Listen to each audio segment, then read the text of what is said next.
অহংকারী দুর্গত যারা, তারা অনেক সময় মানতে পারে না মহান্তের স্বভাব হয় তারিতে পামর, নিজ কার্য নাই তবু জানতার ঘর। রাবণের রাজসভায় ভক্ত হনুমানজিও এসেছেন। যে হনুমানজি এসেছেন তার দাঁড়ানোর ভঙ্গিমাটা দেখুন। যার ক্ষমতা আছে, যিনি একটু উচ্চ সিংহাসনে মানে পদ আছে, যার যিনি একটু দামি দামি ব্যক্তি, তিনি কারোর কাছে হাত জোড় করে দাঁড়িয়ে কথা বলতে পছন্দ করেন। কিন্তু যে হনুমান অতুলিত বলধামা অঞ্জনী পুত্র পবন সুত নামা, হনুমান সম্পর্কে বলছে যে হনুমান তোমার গায়ে এত ক্ষমতা। এ কথা যেই বলছে হনুমান মাথাটা নিচু করে আছে। জম্বুমান বলছে তোমার এত প্রশংসা করছি, তুমি মাথাটা উঁচু করে একটু আনন্দ করতে পারছো না, মাথা নিচু করে আছো কেন হনুমান? বলে আপনি বলছেন অতুলিত বলধামা, ধামা মানে ঘর, অনন্ত শক্তির ঘর হচ্ছে হনুমান। বললেন না, আমি অনন্ত শক্তির ঘর নই, আপনি ভুল বলছেন। বলে কি রকম না, একটা ঘরের মধ্যে এক ঘর সিমেন্টের বস্তা, একটা ঘর ভর্তি সিমেন্টের বস্তা রয়েছে। তা যদি আপনাদের প্রশ্ন করি সিমেন্টটা কার, আপনারা কি বলবেন? সিমেন্টগুলো কার কি বলবেন? বলবেন ওই ঘরটার মালিক যিনি, তার ঘরের যিনি মালিক তিনি সিমেন্টগুলো ঘরের ভেতরে রেখেছে। নাকি আপনারা বলবেন যে এই ঘরটার সিমেন্ট? না, ঘরের নয়। হনুমানজি এটাই বলছে যে আপনি ভুল বলছেন, আমি অতুলিত শক্তি, অনন্ত শক্তির ধাম মানে ঘর, হরি বল। কিন্তু ঘরের ভেতরে যে শক্তিটা আছে সেটা আমার নয়, সেটা হচ্ছে আমার মালিকের, পরমাত্মা ভগবানের। হরি হরি বল। তা সেই হনুমান হাত জোড় করে রাবণের কাছে দাঁড়িয়ে বলছেন, বাবা রাবণ, তোমার জীবনের অনেক সময় চলে গেছে, এখন যদি নিজের ভালো চাও, নিজের কল্যাণ করতে চাও, তাহলে নিজেকে ভগবানের চরণে নিবেদন করো। যেই কথা বলেছে অহংকারী রাজা রাবণ, সঙ্গে সঙ্গে সঙ্গে সঙ্গে তিনি স্বর্ণ সিংহাসনে বসেছিলেন, উঠে দাঁড়িয়ে বড় বড় চোখ করে চিৎকার করে বলে উঠল, এই কে আছিস? এটা মরকট, এই বাঁদরকে একে বুঝিয়ে দে যে আমাকে জ্ঞান দিতে এলে তার শাস্তি কি হয়। এর অঙ্গ ভঙ্গ করে দে। অঙ্গ মানে শরীর, ভঙ্গ মানে ভাঙা, ভেঙে দে, হাত ভেঙে দে, পা ভেঙে দে, কোমর ভেঙে দে, ঘাড় ভেঙে দে, অঙ্গ ভঙ্গ করে দে। যেই বলেছে রাবণের কর্মচারী ছুটছে হনুমানের অঙ্গ ভঙ্গ করতে। আর আপনারা জানেন যে বাঁশের চেয়ে কঞ্চি বেশি দড় হয়। যিনি একটু উঁচু আসনে বসে আছে তার থেকে যারা চেলা তাদের একটু ক্ষমতা বেশি দেখায়। রাবণের কর্মচারী ছুটছে হনুমানের অঙ্গভঙ্গ করতে, আর ভক্ত হনুমানজি রাবণকে দেখিয়ে দেখিয়ে তার লেজটাকে ডান হাত দিয়ে তুলে আর রাবণকে দেখিয়ে লেজটাকে ঘোরাচ্ছে, লেজটাকে ঘোরাচ্ছে। কখনো লেজটার দিকে তাকিয়ে আছে, কখনো লেজটাকে চুমু খাচ্ছে, কখনো লেজটাকে চোখে ছোঁয়াচ্ছে, মাথায় ছোঁয়াচ্ছে। রাবণ ভাবলো তাহলে তো এর অঙ্গ ভঙ্গ করে এর শাস্তি হবে না, এ যখন এর লেজটাকে এত পছন্দ করে লেজে আগুন ধরিয়ে দে, এর লেজে আগুন ধরিয়ে দে, অঙ্গ ভঙ্গ ক্যান্সেল, এটা করতে হবে না, আগুন ধরিয়ে দে। যেই বলেছে আবার কর্মচারীরা যারা ছুটছিল আবার পিছনে ছুটছে। যে যার বাড়ি থেকে কেউ তেল এনেছে, কেউ ঘি এনেছে, কেউ কর্পূর আনছে, কেউ মায়ের কাপড়, কেউ দিদির কাপড়, কেউ বোনের কাপড়, কেউ স্ত্রীর কাপড়, একটা একটা করে কাপড় আর একটু একটু করে তেল নিয়ে আসছে, এনে হনুমানের লেজে জড়াচ্ছে আর তেল ঢালছে, জড়াচ্ছে তেল ঢালছে। আর হনুমানের লেজ তত বড় হয়ে যাচ্ছে, হনুমানের লেজ বড় হচ্ছে, কাপড় জড়াচ্ছে তেল দিচ্ছে, কাপড় জড়াচ্ছে তেল দিচ্ছে, কাপড় শেষ তেল শেষ। রাবণ বলল আর দিতে হবে না, এবার আগুনটা ধরিয়ে দে, বেটা পুড়ে মারা যাক। রাবণের আদেশে মাচিসটা জেলে দিয়েছে, যেই দাউ দাউ করে আগুনটা জ্বলছে লেজে, রাবণ হাসছে, এইবার বেটা পুড়ে মারা যাবি, এইবার বুঝতে পারবি আমাকে জ্ঞান দেওয়ার কি ফল তোকে ভোগ করতে হবে। রাবণ হাসছে আর হনুমানও হাসছে। তা রাবণ ভাবছে আমি হাসতে পারি, আমি হাসছি কারণ তার দুর্গতি হবে, কিন্তু যার দুর্গতি হবে সে কেন হাসছে? রাবণ জিজ্ঞাসা করলে, এই তুই কেন হাসছিস? তুই চারিদিকে তাকাচ্ছিস কি? তোকে কেউ বাঁচাবে না। যারা ডান দিকে আছে তারাও বাঁচাবে না, যারা বাঁ দিকে আছে তারাও বাঁচাবে না, আর যারা সামনে আছে তারাও বাঁচাবে না, যারা পেছনে আছে তারাও তোকে বাঁচাবে না। আমার ইশারাতে তুই পুড়ে মারা যাবি, কেউ তোকে এখানে বাঁচাবে না। তুই তাকাচ্ছিস কি? তোর হাসি বেরোচ্ছে কি করে? হনুমান বললেন, না আমি তাকাচ্ছি এই জন্য, আমি সবাইকে দেখে নিলাম কারা কারা বাড়ি থেকে চাঁদা দিয়েছে? যারা চাঁদা দিয়েছে তাদেরকে তো মালসা প্রসাদ পৌঁছে দিতে হবে। তার মানে না, যারা যারা বাড়ি থেকে কাপড় আর তেল দিয়েছে তার ঘরে একটু আগুন প্রসাদ পৌঁছে দেবো ভাবছি। যারা তেল দিয়েছে কাপড় দিয়েছে তাদেরকে আগুন দিয়ে আসবো, এই আর কি। হরি বলে রাধে। কিন্তু রাবণ বুঝতেই পারলো না, তিনি বুঝতে পারলেন না তার ইঙ্গিতটা কি। ঠিক সেই রকম আমার মতো জীব বুঝতে পারছি না। প্রতিটা ঘরে ঘরে আগুন ধরেছে বাবা, অশান্তির আগুন, হিংসার আগুন, দ্বন্দ্বের আগুন সারা ঘরে জ্বলছে, কিন্তু তারই ঘরটা আগুনে জ্বালাতে পারবে না। ভক্ত বিভীষণের ঘর আগুনে পুড়ল না কেন? না, বিভীষণ ভগবান চরণে আত্মনিবেদন করেছে, ভগবানের চরণে আত্মনিবেদন করেছে, তাই তার ঘরে আগুন ধরল না। আর আমার মতো অভিমানী, অহংকারী, দুরাচারী সমস্ত জীবের ঘর দাউ দাউ করে জ্বলছে। তাই মহাপ্রভু বললেন যে সর্বাত্মকরণে ভগবানের চরণে নিজেকে নিবেদন করো। হরি বল, হরে কৃষ্ণ। তাই ভক্তমণ্ডলী, ভক্তিমতী মায়েরা, পদকর্তা এক পাশে দাঁড়িয়ে কলম দিচ্ছেন, দাস সদানন্দে ভনে আমি মিছে মইনু মায়া জালে, মহাপ্রভু মোরে দেহ পদ ছায়া। বলি দেহ পদ ছায়া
देह पद छाया है,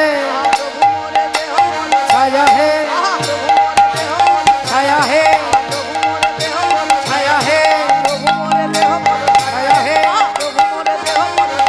हरिओ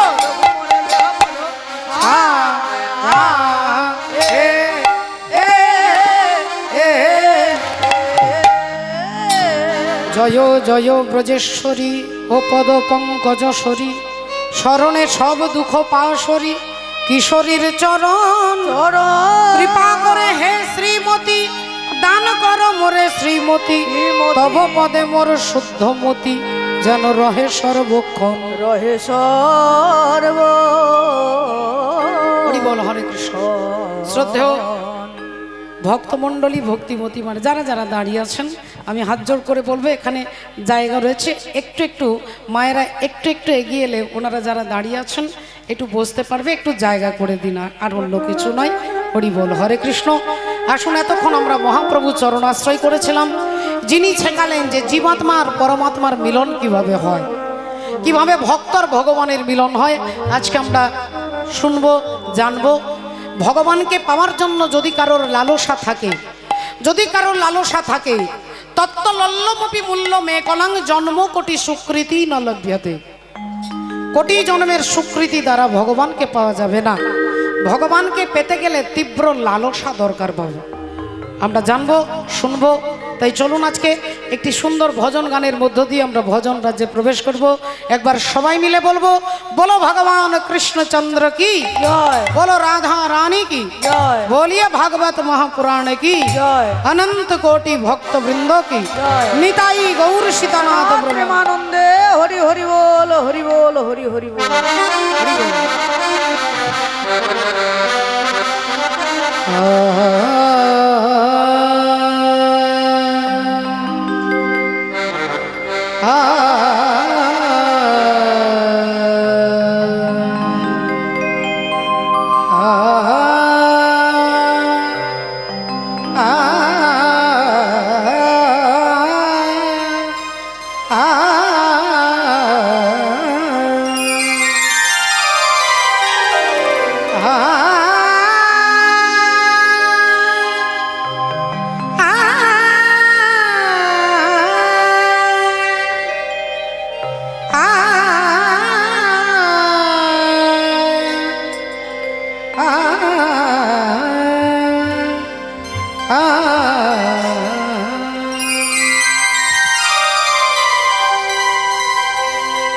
रंग दे चुनरिया, रंग दे चुनरिया, रंग दे चुनरिया, और रंग दे रंग दे रंग दे रंग दे रंग दे रंग दे रंग दे रंग दे, और रंग दे चुनरिया।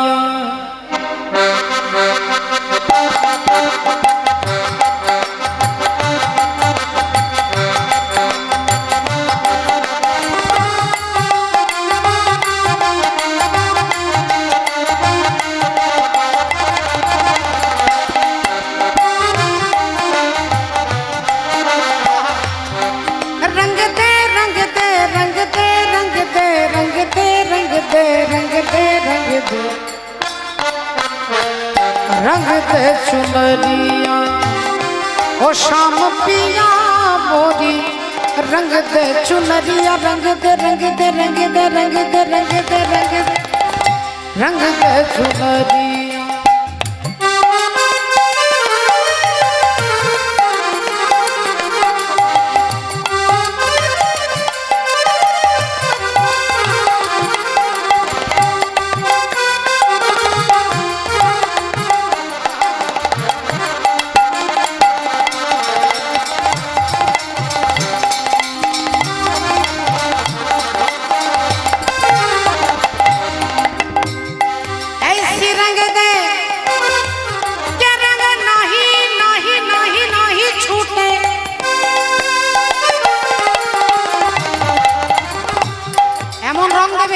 साबान दिए घोषले उठबे ना, ऐसे रंग दे के रंग नाही छूटे, पादा दानी दादा पा पाधा मापा गमगा, पाधा मापा गमरे गमरे गजनी जा, सारे गम पापा धापा मगा सा सा, रे गम पाधा धा धापा मगा सा सा, निजा जा निजा जा निजा निजा जा निजा जा निजा निजा जा निजा निजा जा निजा जा निजा निजा गा गा रे निजा गा गा रे निजा गा गा रे रे मामा गा मा पा दा नि दा पा मा पा गा मा रे गा सा रे निजा दा नि सा गा।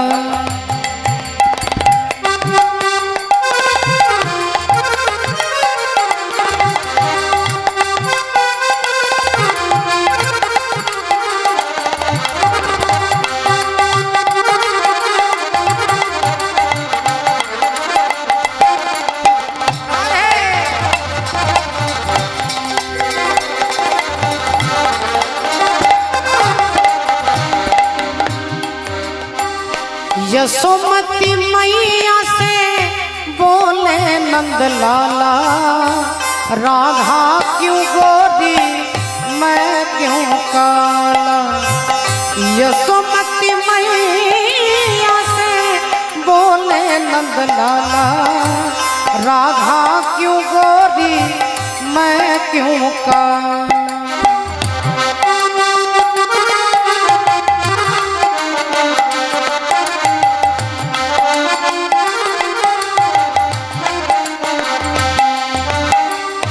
बोली मुस्काती मैया सुन मेरे प्यारे, बोली मुस्काती मैया सुन मेरे प्यारे, कारी आधी आधी आधी रात को तू आए, काली नैनों वाली ने यूं हो,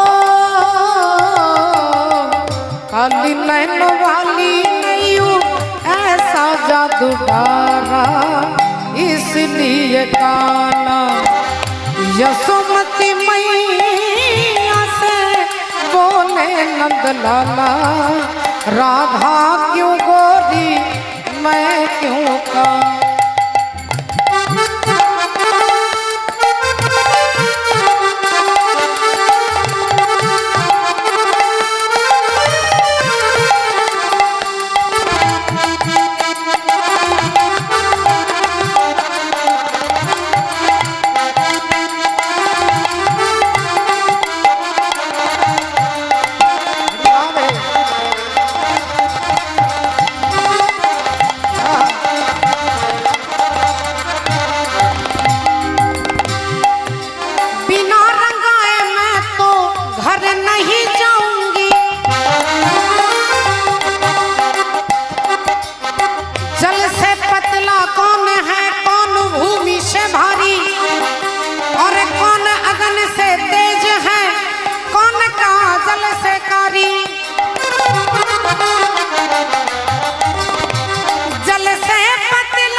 रंग दे चुनरिया, ओ रंग दे चुनरिया, ओ रंग दे चुनरिया, ओ रंग दे चुनरिया, रंग दे चुनरिया, रंग दे चुनरिया, रंग दे चुनरिया, रंग दे चुनरिया, रंग दे चुनरिया, रंग दे चुनर, रंग दे रंग दे रंग दे रंग दे रंग दे रंग दे रंग दे रंग दे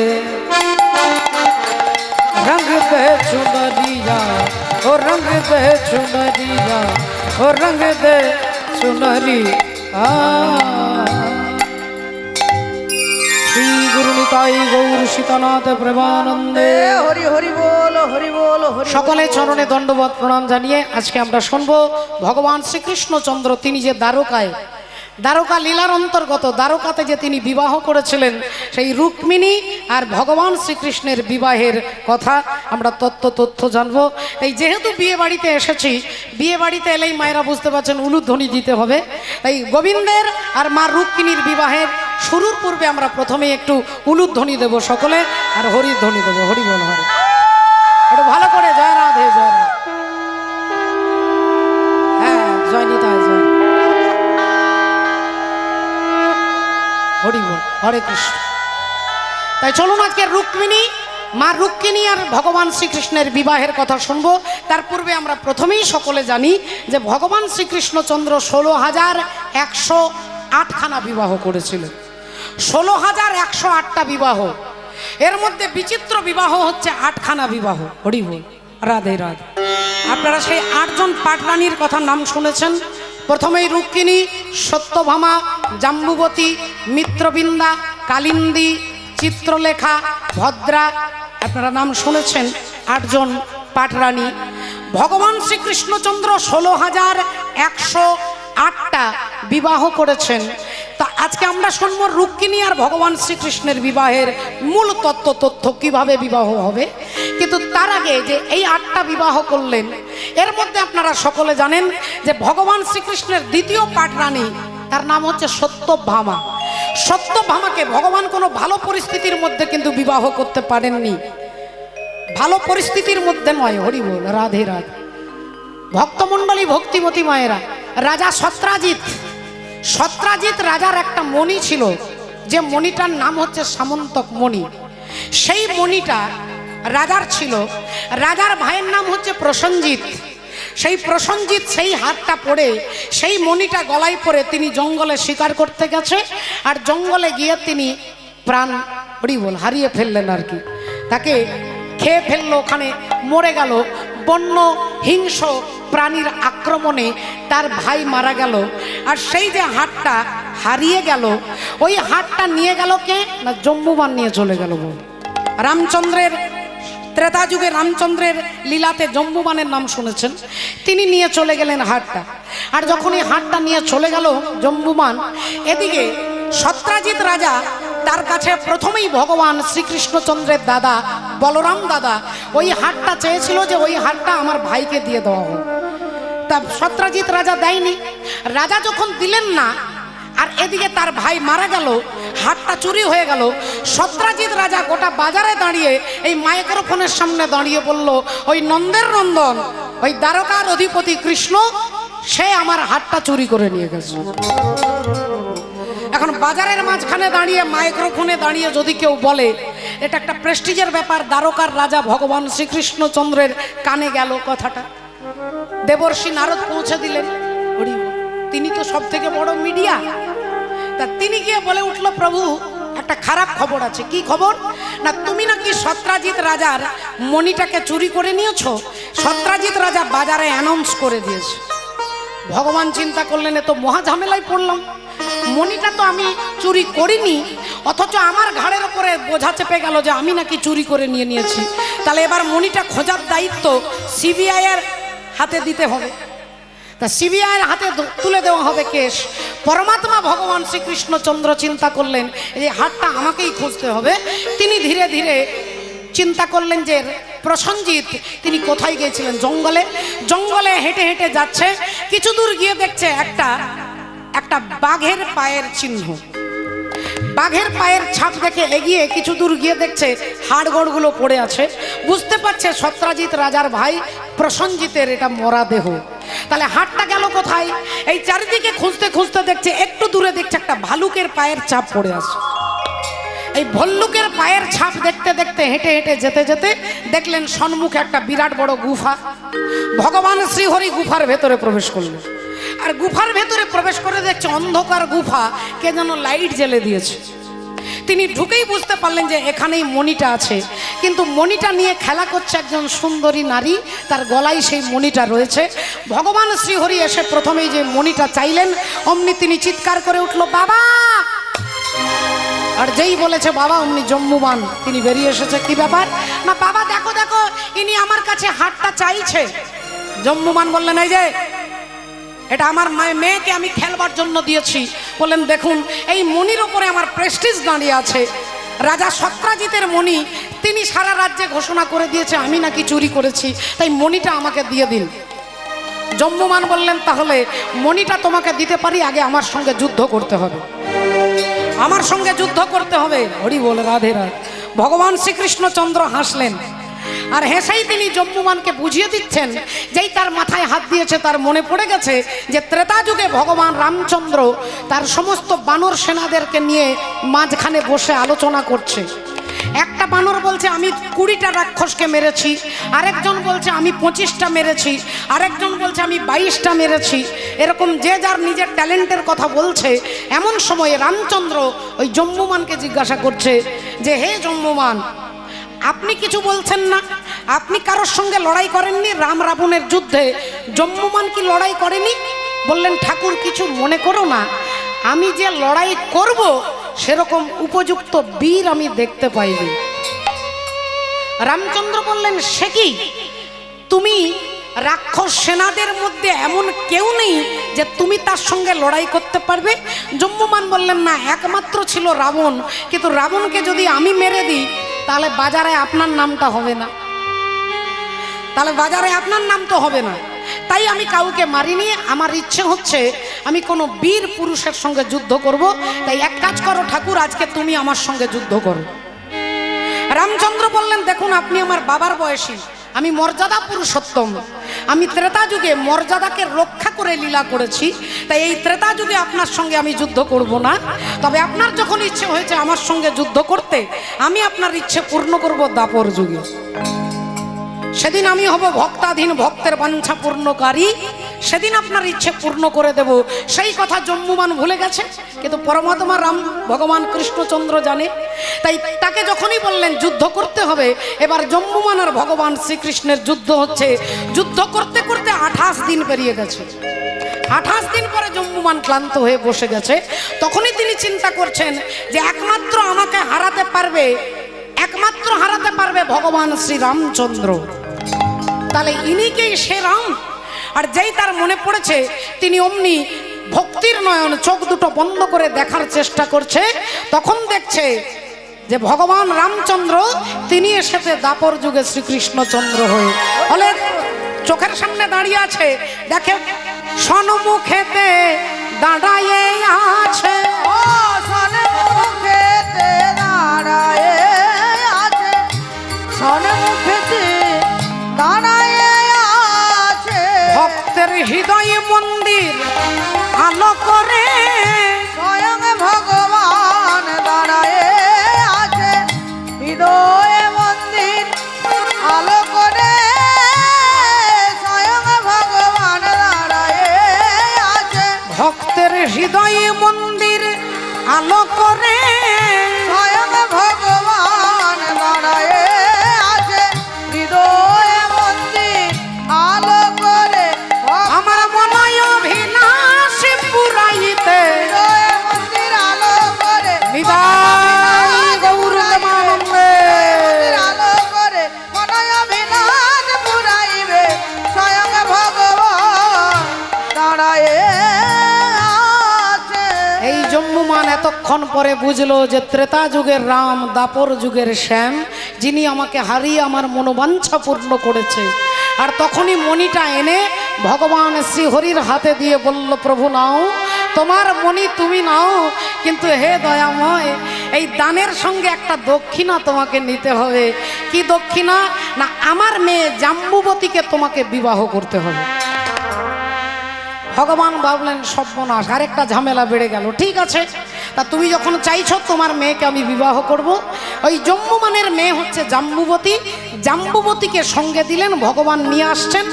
এসে মণিটা সত্রাজিৎ রাজার হাতে দিলেন যে আপনি তো বাজারে দাঁড়িয়ে আমার খুব বদনাম করলেন, এবার সমস্ত বাজারের কাছে, পাবলিকের কাছে দাঁড়িয়ে বলুন যে আমি আপনার মণি চুরি করিনি, আপনার ভাই জঙ্গলে শিকার করতে গিয়ে মারা গেছে, আর সেই মণিটা চুরি হয়ে গিয়েছিল, আপনাকে এনে ফেরত দিলাম, আপনি সবার কাছে দাঁড়িয়ে বলুন। সত্রাজিৎ রাজা সেই মণিটা হাতে নিলেন, হাতে নিয়ে ভগবানের হাতে দিয়ে চরণ দুটো ছুঁয়ে প্রণাম করে বলল, ঠাকুর আমি অন্যায় করেছি, আজকে সকলের সামনে দাঁড়িয়ে আমি বলছি আমি ভুল করেছি দয়াময়, কিন্তু আমার ভুলের মাসুল আমাকে দেবার একটা সুযোগ করে দিতে হবে। ভগবান বললেন, বলো কি মাসুল দেবে? না, আমার মেয়ে, হরি বল, আমার মেয়ে, তাকে তোমাকে বিবাহ করতে হবে। তার নাম কি? না সত্যভামা। সত্রাজিৎ রাজার মেয়ে সত্যভামা। বললেন, আমার ভুলের মাসুল আমার মেয়েকে তোমাকে বিয়ে করতে হবে। তাহলে দুটো হলো, আপনারা শুনলেন, জাম্বুবতী, সত্যভামা। এইবার চলে আসুন আরেকজন স্ত্রী, তার নাম হচ্ছে মিত্রবিন্দা, অযোধ্যার রাজা মিত্রবিন্দ। রাজা মিত্রবিন্দের মেয়ের নাম হচ্ছে মিত্রবিন্দা। সেই অযোধ্যা, একদিন অযোধ্যা নগরী ভগবান শ্রীকৃষ্ণচন্দ্র তিনি বেড়াতে গেছেন। শ্রীকৃষ্ণ গোবিন্দ হরে মুরারি, হে নাথ নারায়ণ বাসুদেব। শ্রীকৃষ্ণ গোবিন্দ হরে মুরারে, হে নাথ নারায়ণ বাসুদেব। শ্রীকৃষ্ণ গোবিন্দ হরে মুরারি, হে নাথ নারায়ণ বাসুদেব। শ্রীকৃষ্ণ গোবিন্দ হরে মুরারে, হে নাথ নারায়ণ বাসুদেব। একমাত্র স্বামী সখা হামারে,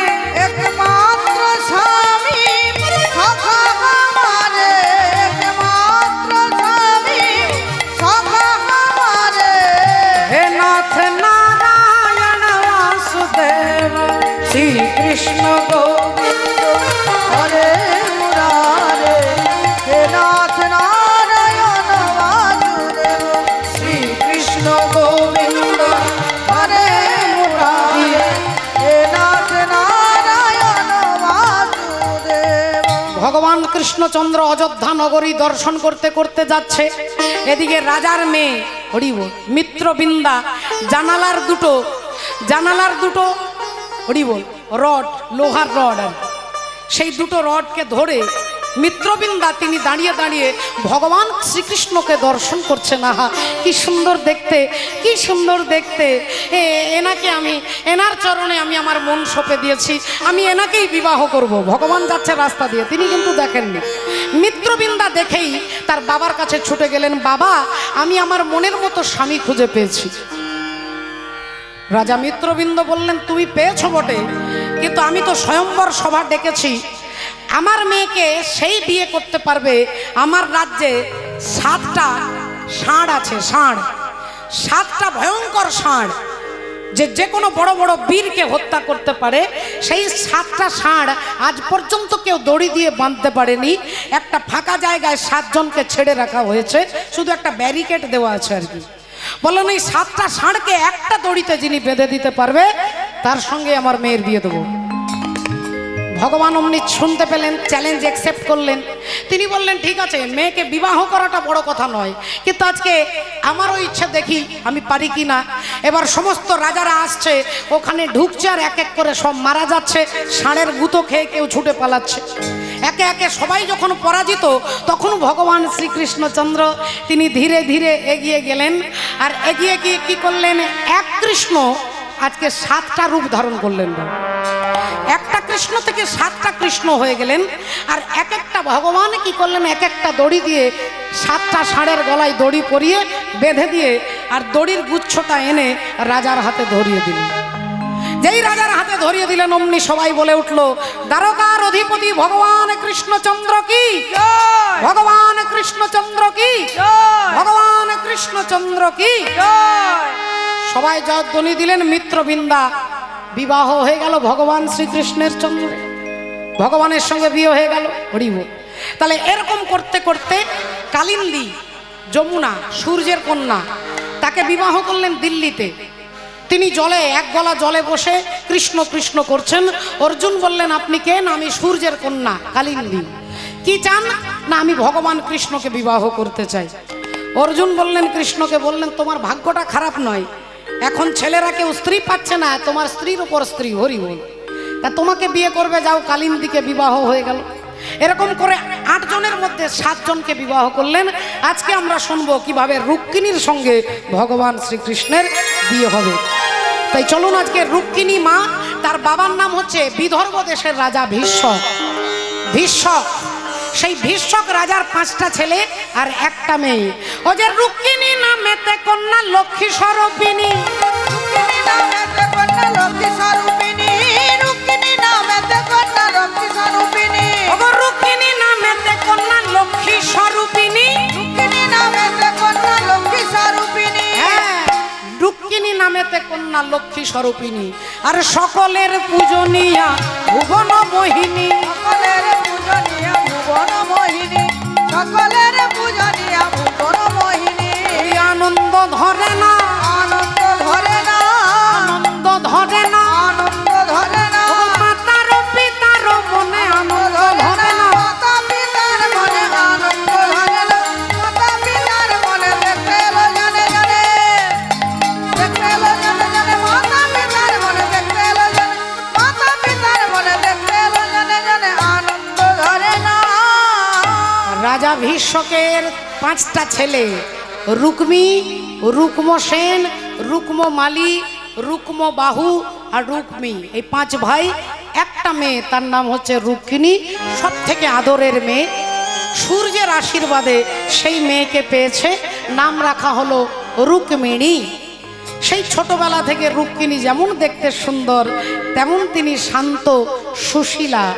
অন্যান্য বাচ্চা বাচ্চা মেয়েরা এখনো কিছু কিছু জায়গায়, এখন এসব উঠে গেছে মা, খেলনাপাতি খেলা, আগে আগে ছোটবেলায় আমরা খেলেছি, এখনকার বাচ্চা বাচ্চা ছেলে মেয়েদের হাতে 3 বছর বয়স থেকে হাতে মোবাইল পড়ে গেছে বল।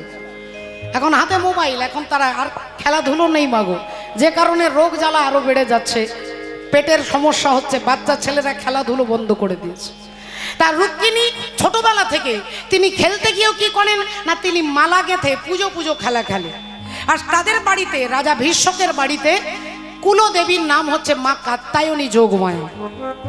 তাই বাবা যখন পুজো করতে যায় সঙ্গে মেয়ে যায়, বাবা পুজো করে, আর এই ছোট্ট মেয়ে ছোটবেলা থেকে শুধু মা কাত্যায়নীকে বলে, মাগো আমি যেন নন্দের নন্দন ভগবান কৃষ্ণকে স্বামী রূপে পেতে পারি।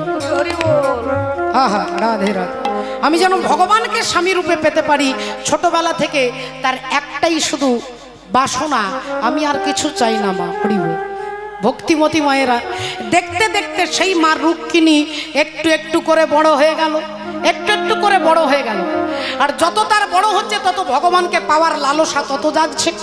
সারাক্ষণ সে শুধু মনে মনে বিড়বিড় করে মন্ত্র বলে, কৃষ্ণ জগন্নাথ কৃষ্ণ জগন্নাথ কৃষ্ণ জগন্নাথ কৃষ্ণ জগন্নাথ কৃষ্ণ জগন্নাথ কৃষ্ণ জগন্নাথ কৃষ্ণ জগন্নাথ কৃষ্ণ জগন্নাথ কৃষ্ণ জগন্নাথ কৃষ্ণ জগন্নাথ কৃষ্ণ জগন্নাথ হে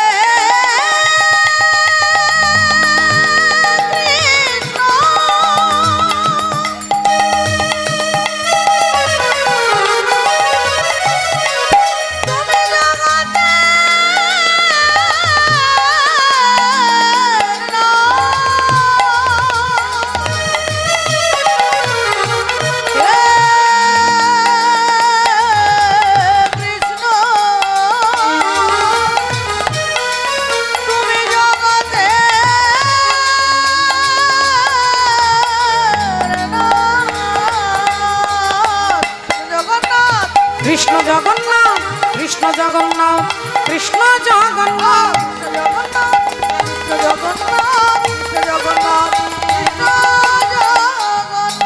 ভক্তিমতী মায়েরা, দিনে দিনে মেয়ে বড় হয়েছে, যৌবনে পদার্পণ করেছে। রাজা ভীষ্মক মনে মনে চিন্তা করলেন, মেয়ে যেমন অপূর্ব সুন্দরী, মেয়ে যেমন সুশীলা শান্ত, কিন্তু সেরকম তো জামাই খুঁজতে হবে, নইলেই তো বুঝতে পারছেন বিয়ে একটা সামাজিক নিয়ম, কিন্তু বাধ্যতামূলক নয় যে বিয়ে দিতেই হবে, বিয়ে না দিলে বাবা মাকে জেলে নিয়ে যাবে, এমনটা বাধ্যতামূলক নয়। কিন্তু সমাজকে সুষ্ঠুভাবে পরিচালনা করবার জন্য বিবাহ একটা সামাজিক নীতি। তাই বাবার কর্তব্য মেয়েকে উপযুক্ত পাত্রের হাতে সম্প্রদান করে দেওয়া। তাই রাজা ভীষ্মক চিন্তা করছেন যে মেয়েকে উপযুক্ত পাত্র পাবো কোথায়। একদিন রাজা ভীষ্মক বাগানে বসে তিনি মনে মনে চিন্তা করছে যে আমার মেয়ে যেমন সেরকম জামাই কোথা পাবো। তিনি গালে হাত দিয়ে চিন্তা করছেন, আর এমন সময় ওপর দিয়ে যাচ্ছেন দেবর্ষি নারদ যাচ্ছেন। তিনি ভগবানের নাম গাইতে গাইতে যাচ্ছে, ভগবানের গুণকীর্তন করতে করতে যাচ্ছে। এক তারাতে বেঁধে দিলে দো তারারি সুর, ও গোয়া কি দেহরাম আর কৃষ্ণ সুমধুর।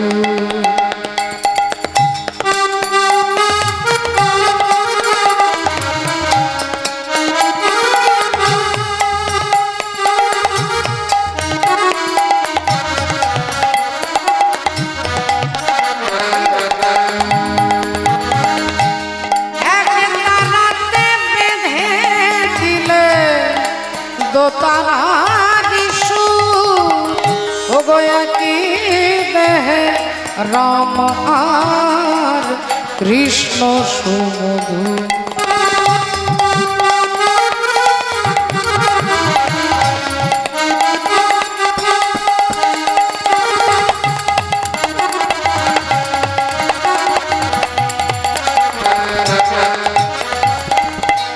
সরজু নদীতে নেই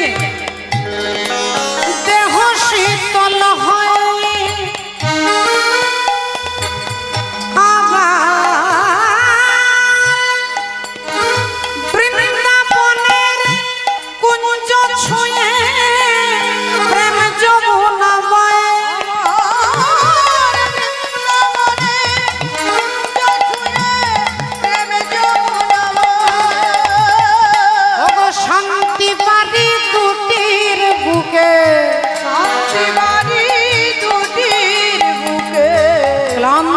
করে তু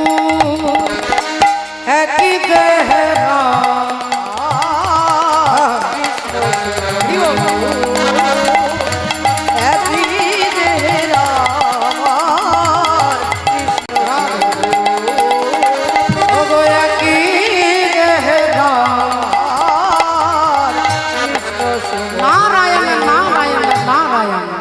রাজা ভীষ্মক বসে আছেন, হাতটা গালের ওপরে দিয়ে চোখ বন্ধ করে চিন্তা করছে মেয়ের জামাই কে হবে।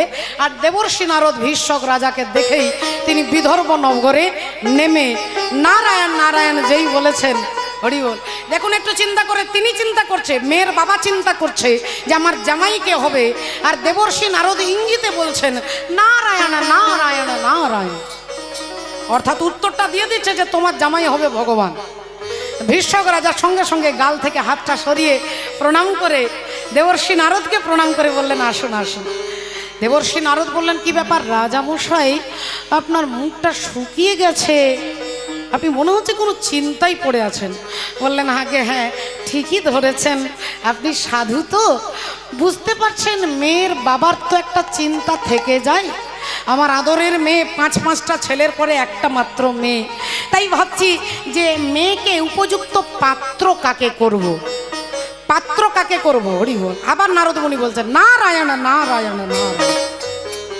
তো দেবর্ষি নারদের ইঙ্গিত তিনি বুঝতে পারছেন না।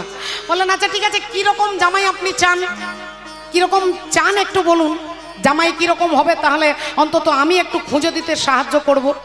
ভীষ্মক রাজা বললেন এমন জামাই খুঁজে দেবেন ধর্মশীল সুপণ্ডিত বীরের প্রধান।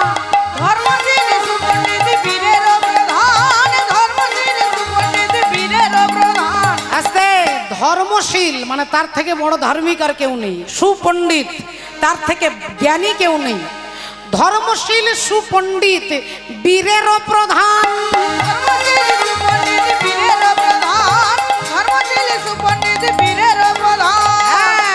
আবার দীর্ঘজীবী কল্যাণিয়া অতি রূপবান, দীর্ঘশীল কল্যাণিয়া অতি রূপবান, দীর্ঘশীল কল্যাণিয়া অতি রূপবান। এই রূপ রাজপুত্র যদি আমি পাই, এই রূপ রাজপুত্র যদি আমি পাই, এই রূপ রাজপুত্র যদি আমি পাই, এই রূপ রাজপুত্র যদি আমি পাই, তবে তাহারে করিবই আমি আমারও জামাই।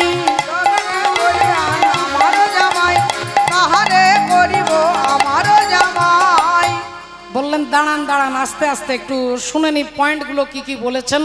ধর্মশীল সুপণ্ডিত বীরেরও প্রধান, দীর্ঘজীবী কল্যাণিয়া অতি রূপবান, এই এতগুলো 6টা গুণ দরকার। তা আপনারা সকলে জানেন যে ভগবান মানে কি না, যার মধ্যে 6টা গুণ আছে। ঐশ্বর্যস্য সমগ্রস্য বীর্যস্য, 6টা গুণ যার মধ্যে আছে তিনি যদি ভগবান হয়। এখানে রাজা ভীষ্মক বলছে যে তার থেকে পণ্ডিত জগতে কেউ হবে না, তার থেকে বীর জগতে কেউ হবে না, তার থেকে দীর্ঘজীবী কেউ হবে না। এরকম রাজপুত্র যদি আমি পাই তাহারে করিব আমি আমারও জামাই।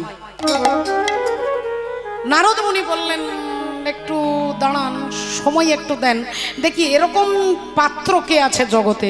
এই চিন্তা করে বললেন রাজা ভীষ্মক কিছু মনে করবেন না, এই জড় জগতে রূপবান হতে পারে এমন অনেক ছেলে আছে, খুব সুন্দর দেখতে, কিন্তু তার মধ্যে কোনো গুণ নেই। আবার আছে রূপ আছে গুণ আছে, রূপ আছে গুণ আছে, কিন্তু শারীরিক অবস্থা ভালো নয়, 300 সুগার আছে, হতে পারে। বললেন আবার রূপ আছে গুণ আছে, শরীরও ভালো, কিন্তু তার ব্যবহারিক দৃষ্টিটা ভালো নয়। তা এরকম যদি হয়ে যায়, বললেন না না সেরকম হলে চলবে না, আমার মেয়ের জামাই যেন নিখুঁত হয়। নারদ মুনি বললেন নারায়ণ নারায়ণ নারায়ণ। এই যেই এতক্ষণ পরে রাজা ভীষ্মক বললেন আপনি ঠিক বলেছেন, তাহলে আমার জামাই যদি নারায়ণকে করে দিতে পারেন। নারদ মুনি বললেন আগে দেখি, আপনি যেই বললেন এখন নারায়ণ রাজি হয় কি না। যেই নারায়ণ নামটা বলেছে, মা রুক্মিণী একটু দূরে দাঁড়িয়ে বাগানে ফুল তুলছিলেন না, তিনি বাগানে ফুল তুলছিলেন, প্রতিদিন একটা মালা গেঁথে মা কাত্যায়নীর গলায় পরিয়ে দেয়, প্রতিদিন মালা পরিয়ে দেয়। হরি বল রাধে। একেলা গরি জলকে চলে গঙ্গাতি,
চলে কি গো সোনার বরণ মায়া মৃগ আচল চুমিছে শিশি আচল চুমিছে শিশি আচল চুমিছে শিশি আচল চুমিছে শিশি একলা গরি জলকে চলে গঙ্গা তীর একলা গরি জলকে চলে গঙ্গা তীর। এইবার তিনি আড়াল থেকে শুনতে পেয়েছে যে আমার বাবা ভগবানকে আমার জন্য স্বামী রূপে খোঁজাখুঁজি চলছে। মা রুক্মিণী আনন্দে আত্মহারা হয়ে গেল যে আমি তো এটাই চেয়েছিলাম, একমাত্র কৃষ্ণ পদে আমি নিজেকে বিক্রি করে দিয়েছি, তাই গোবিন্দ ছাড়া আমি এ জগতের অন্য কোনো পুরুষকে স্বামী রূপে বরণ করতে পারবো না। এবার নারদ মুনির ওপরে যখন এই দায়িত্বটা দেওয়া হলো মা, ঘটক যদি নারদ মুনি হয় বুঝতেই পারছেন সেই কাজ কখনো আনসাকসেসফুল হতে পারে না, ওটা সাকসেস ছাড়া আর অন্য কোনো গতি হতে পারে না। তাই নারদ মুনি অমনি বিনা বাজাতে বাজাতে তিনি এলেন ভগবান শ্রীকৃষ্ণের কাছে।